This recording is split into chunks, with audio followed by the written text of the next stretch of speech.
Okay, this segment talks about the velocity vector. We've talked about position, we've talked about displacement. Now what is velocity? And I think you'll notice as we move through the semester, in physics we take English words that might have a sort of an ill-defined meaning, a general colloquial usage, and we'll give them very precise definitions. And I would encourage you to use some precision as you are beginning to use these English words to describe physical phenomena and very specific physics things. All right, start right off with the concept. Define the average velocity vector and its components. This is just a definition. You can't argue with the definition.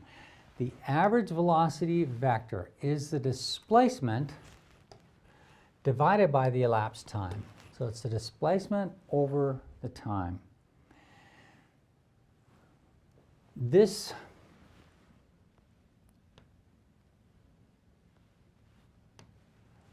symbol here, the V with an arrow over it, means velocity. It's a vector because it has an arrow over the top. This bar over the top means average. So just like we use the Greek symbol delta to mean final minus initial, we'll use the bar over the top of an object to denote its average. So this whole thing, when you put it all together, is the average velocity.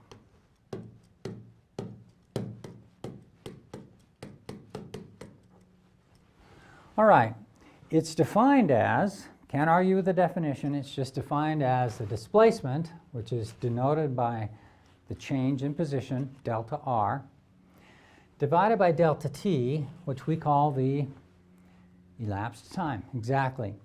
Displacement over the elapsed time. That's the average velocity. Now let's just look at its components. When we write the components of a vector, we normally, except for the position vector, it's an exception, we'll just take the vector, not write it boldface, and put an x subscript for the x component. So this is the average velocity component in the x direction. That's the x component of delta r. And as we talked about last time,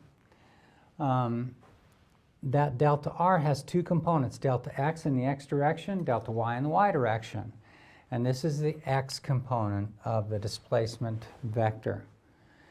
Probably the easiest way, easier than the way that we talked about it in the last segment, the easiest way to see that this is the delta x is the x component of the displacement is just to ask, to kind of forget about the delta for a while and ask what is the x component of the position vector. You say, well, that's just x, right? And that's right. So you just replace the r with the x, and that gives you delta x is the x component of the displacement. And similarly for y. And you can also do for z. Vz bar equals the change in z divided by the change in time. That is nothing more or less than the average velocity vector. What does it tell you, though? Very important is to ask what the direction of this average velocity is. What is its direction? Well, v, the average velocity, is a vector divided by a scalar, delta t. So the direction of delta r gives the direction of the average velocity vector. So whatever the direction of delta r is, the direction of the displacement, that's also the direction of the average velocity vector. Comes right out of this equation, right here. All right.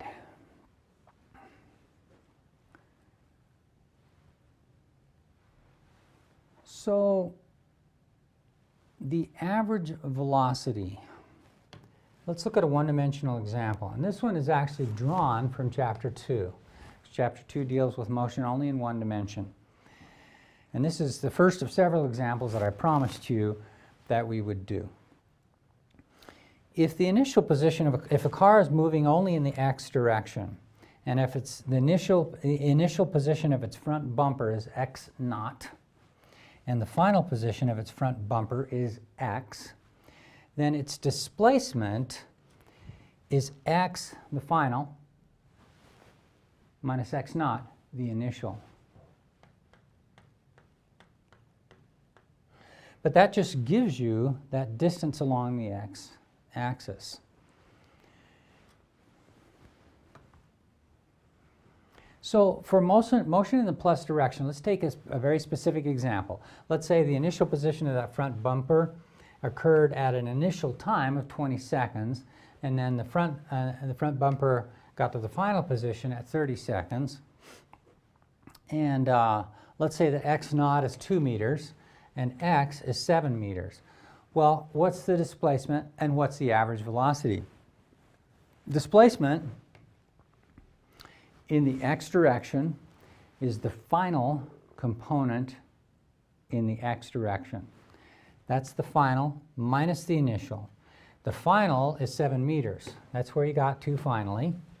The initial is 2 meters. That's where he was initially. And 7 meters minus 2 meters is our old friend 5 meters. So that's delta x. That's the displacement in the x direction. That's the net distance that it's gone in these 10 seconds.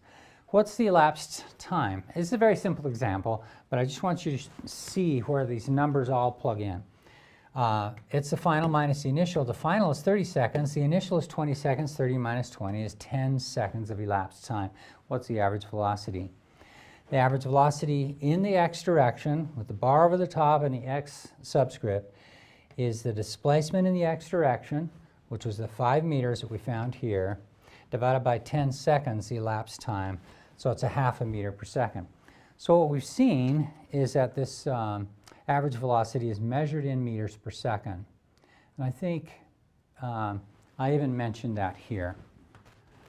You could have told that from this equation already, because you know that delta r is measured in units of meters. It's measured in the same units that the position vector is, and time is measured in seconds, and so meters per second. Okay, let's turn this on its head. Let's say that the car is proceeding, it's backing up. Maybe it's pointing this way, but it's backing up. And, or you turn the car around and it's moving in the minus x direction. Let's see what happens with the average velocity in this case. We're starting here initially at the 7 meter mark, and we're finally ending up at the 2 meter mark. What's changed? Still 20 seconds initially, 30 seconds finally. Let's find delta x. Well, delta x is always, delta means change in, means final minus initial. X final is 2. And x initial, x naught, is 7. So 2 minus 7 is negative 5. You say, well, that's kind of embarrassing. I don't really like negative numbers. And I say, embrace them. Negative numbers give you all kinds of information about our world. And what does this negative sign tell you? And a lot of you just answered through the camera that it means that you're traveling in the negative x direction. Nothing more or less than that. Its displacement is in the negative x direction.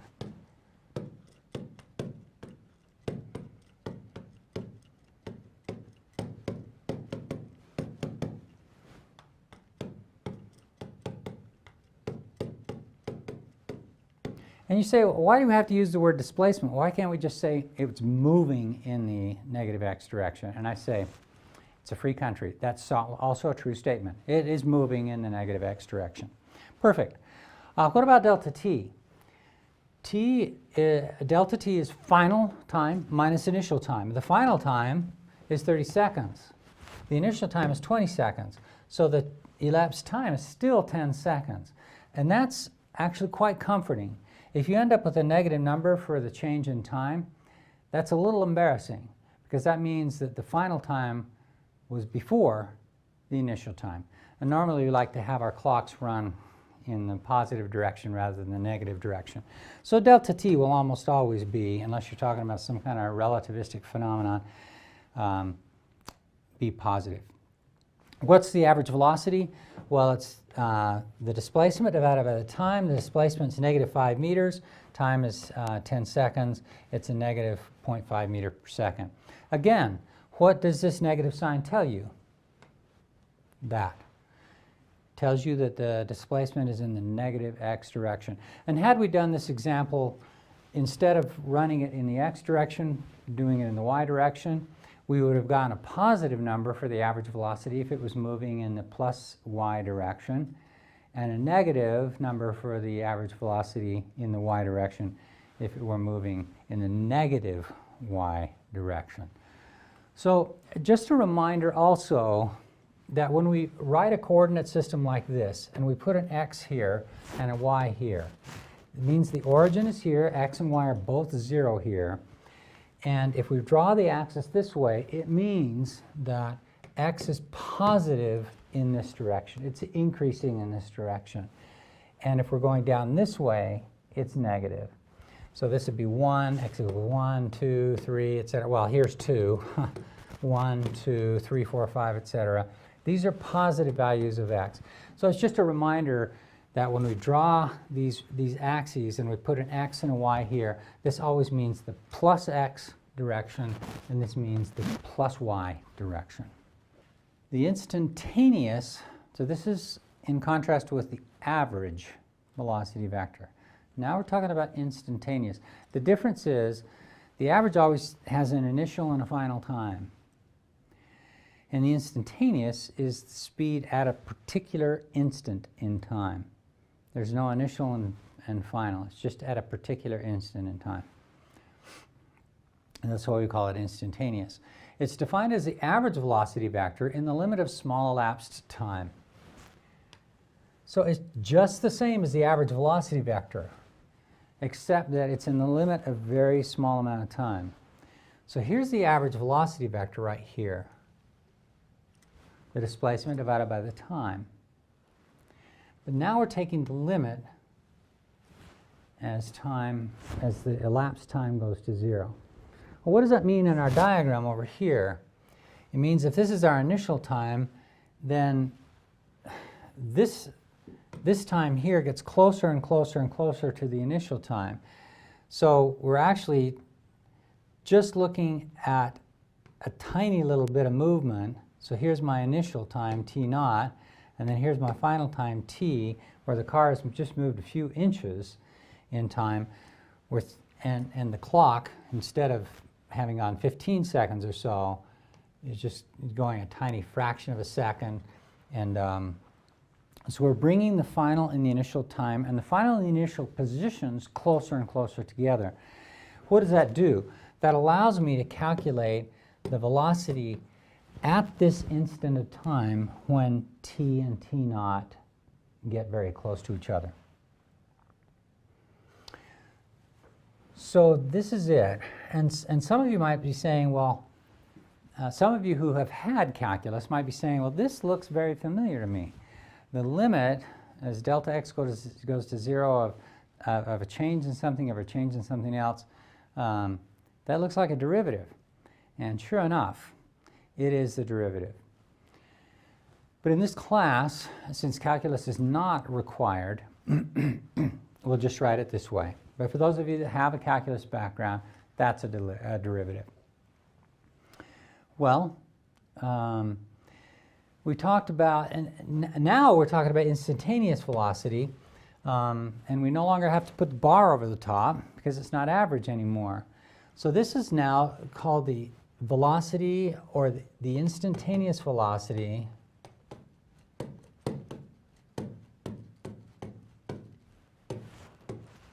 or sometimes just called the velocity. It's far and away more commonly used than the average velocity. We'll do a few problems with the average velocity, but It's the instantaneous velocity that we're really trying to get to and that we'll use considerably, a lot more.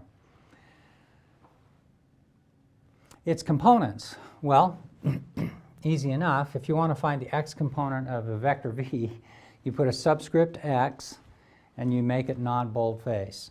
So there's the x component. Whatever multiplies x hat is the x component, and whatever multiplies y hat is a y component. Now, the speed we're asked to define as well.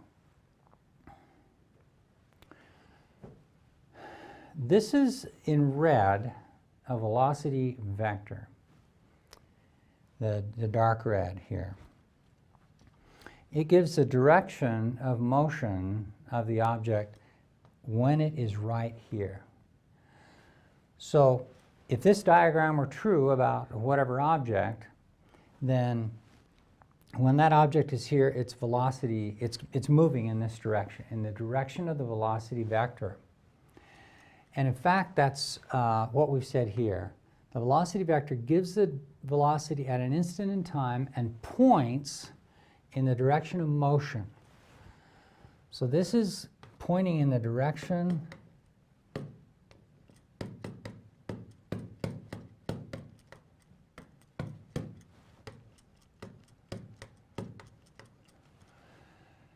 its magnitude is called the speed. So v is a vector.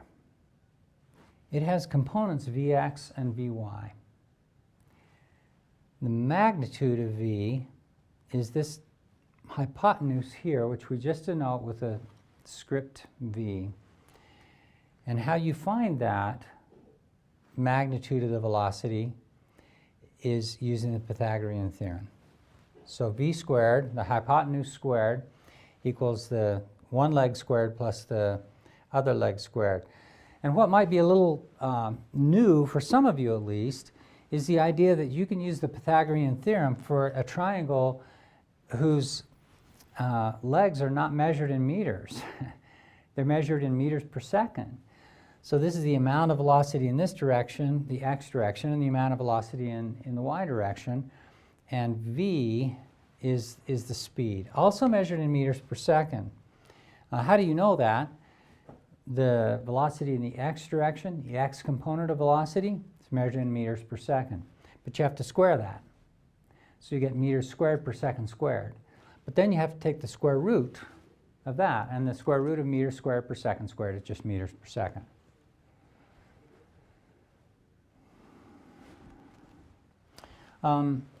Magnitude is called the speed. Notice here that based on what we talked about in Chapter 1, magnitudes are always positive. Magnitudes don't have a positive or a negative. They just have, it's just the amount, the strength of the vector. So this is always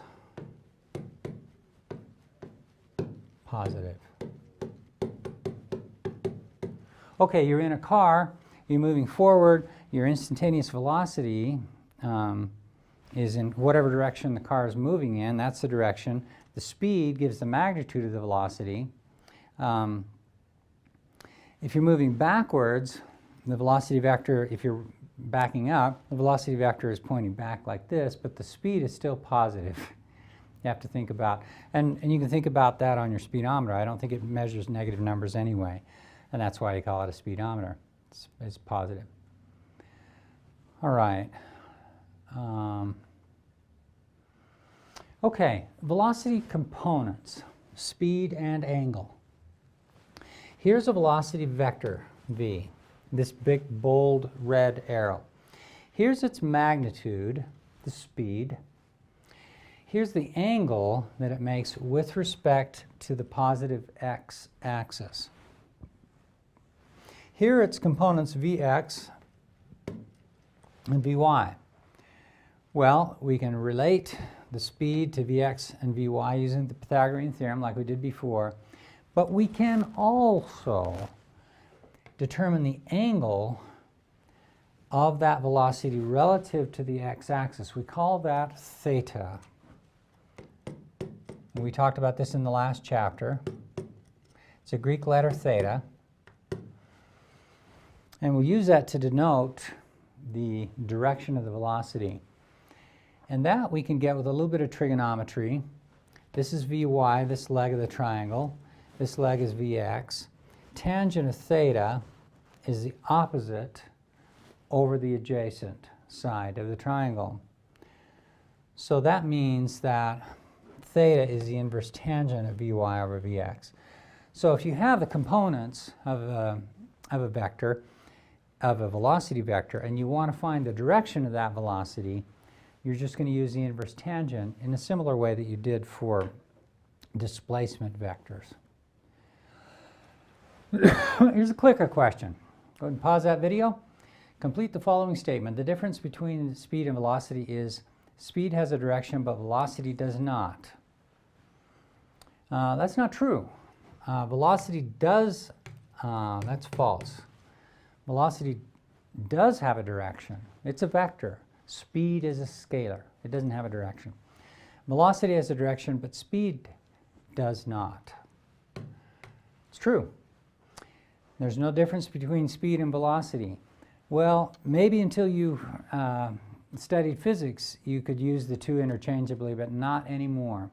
We're going to precisely distinguish a velocity from a speed. Speed is a scalar. Velocity is a vector. Speed is a magnitude only, always a positive number. A velocity has a magnitude and a direction. It's a vector. Which of the following statements concerning speed is true? Speed is always a positive number. Well, that's true. Speed can be positive or negative. That's false. Speed is always a negative number. False. I guess we've beat this one right to the ground. The direction of the speed is directed from the starting. There's no direction to the speed. So